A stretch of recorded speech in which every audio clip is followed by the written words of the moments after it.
Stephen King n'a pas seulement créé les histoires les plus terrifiantes de la littérature horrifique, il a également créé un monde complexe dans lequel tous ses romans sont connectés entre eux et dans lesquels ses personnages s'entrecroisent dans des villes récurrentes comme Derry, Haven ou encore Castle Rock. Mais ces héros de romans semblent également partager quelque chose d'autre, un pouvoir secret mystérieux, le Shining.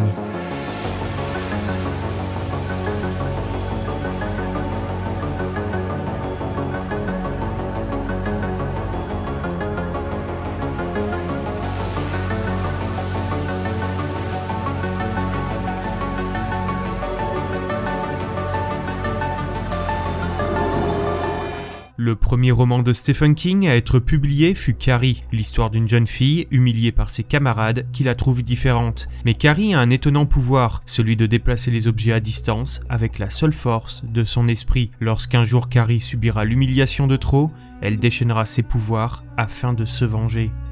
Ces personnages rejetés car jugés différents par les autres, nous en rencontrerons beaucoup dans les œuvres de King. En 1979, dans son roman Shining, il met en scène l'histoire d'un petit garçon nommé Danny qui, suivant ses parents dans un immense hôtel au milieu des montagnes, y fera la connaissance de Dick Halloran. Dick lui expliquera qu'il pensait que seul lui et sa grand-mère avaient le Shining, un don de médiumnité lui permettant de voir et ressentir des choses surnaturelles, mais également de pouvoir communiquer par télépathie. Ce pouvoir n'a pas la même force chez tous les personnages des romans, et il semble que ce soit surtout chez les enfants que le Shining est le plus intense.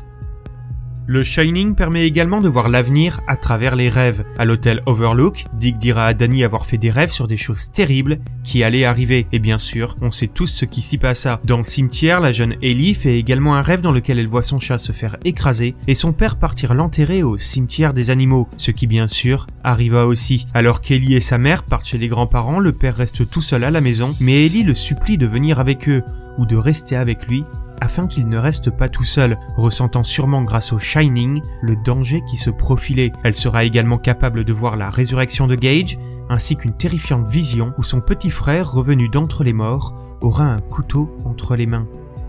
Dick Halloran demandera à Danny de le contacter par la pensée s'il se sentait en danger à l'hôtel Overlook, ce qu'il ne manquera pas de faire, et Dick, alors sous le soleil de Floride, recevra le message et viendra le sauver. Ces étranges pouvoirs prennent différentes formes à travers les romans de King. Carrie était sûrement dotée du Shining, tout comme John Smith de Dead Zone, Charlie de Firestarter, John Coffey dans La Ligne Verte, Abra dans Dr. Sleep ou Dina dans Les Langoliers, et bien d'autres personnages que vous pourrez rencontrer en lisant les histoires de Stephen King. Dans ça, Stephen King nous raconte l'histoire du Club des Ratés, une bande d'enfants vivant à Derry et qui se retrouvent confrontés à un terrifiant clown qui se nourrit de leurs semblables.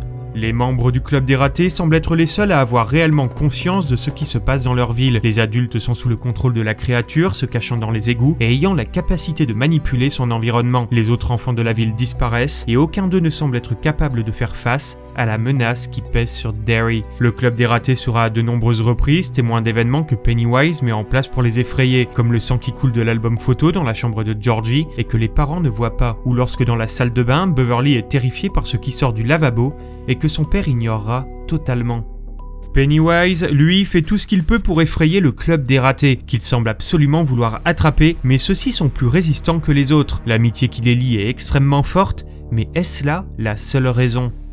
Plusieurs fois à travers le roman, on lit que les enfants survivent aux attaques de Pennywise. Seuls ou en groupe, ils s'en sortent toujours comme si quelque chose les protégeait. Un des passages du roman nous explique dans la partie où la bande est devenue adulte que lorsque Mike se retrouve dans sa chambre d'hôpital, séparé de ses amis, il fait face à une présence menaçante. Bill ressentira que son ami est en danger et demandera à la bande de se prendre par la main et d'envoyer à Mike leur pouvoir. À ce même moment, il est décrit que Beverly sentit quelque chose qui partait d'eux et allait vers Mike. Face au danger, Mike tente d'appeler du secours, mais il sera capable d'imaginer, grâce à ce qui est décrit comme une diabolique double vue, qu'une force maléfique est en marche et qu'aucune aide ne viendra pour lui. Quelques lignes plus tard, Mike ressent la force qui lui est envoyée par le reste de la bande, lui permettant de retrouver l'énergie qui lui manquait pour se battre.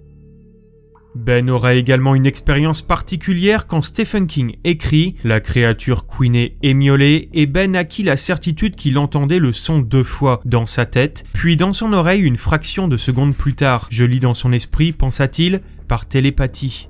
Bill trouvera le moyen de se battre contre ça dans un combat mental appelé le rituel de Shud, une sorte de bataille de pensée réalisée par télépathie. Richie sera capable de rentrer en contact avec Bill durant ce passage, ce qui nous prouve que tous ces enfants partagent à des degrés divers les mêmes capacités.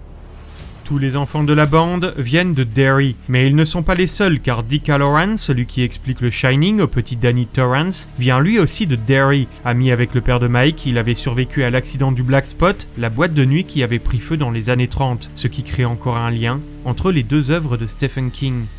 Pennywise comprendra que la bande des ratés est bien plus puissante qu'il ne lui semblait et qu'ils sont même capables de mettre fin à son existence. Et même si le roman nous explique que Mathurin, la tortue, est également derrière le rideau afin d'aider les enfants à affronter l'entité maléfique, il est quasiment certain que ceux-ci possèdent également en eux une force particulière et il est très probable que ce soit bien le Shining. Tous ceux qui possèdent ce don semblent avoir souffert de traumatisme, tout comme le petit Danny qui fut violenté par son père. Bill fut moqué pour son bégaiement, Beverly fut abusée par son père, Eddie surprotégé de façon malsaine par une mère qui lui ment sur sa santé, Mike est victime de racisme, Ben est la cible de Henry Burroughs, Stan est brutalisé car il est juif, et Eddie est également victime de mauvais parents, et tous se sont rencontrés afin de former la bande des ratés, les seuls qui réussiront à se débarrasser de ça.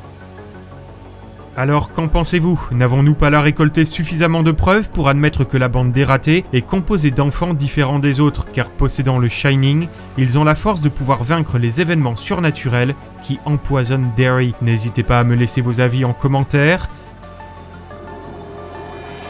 Moi je vous dis à bientôt pour une prochaine séance de minuit.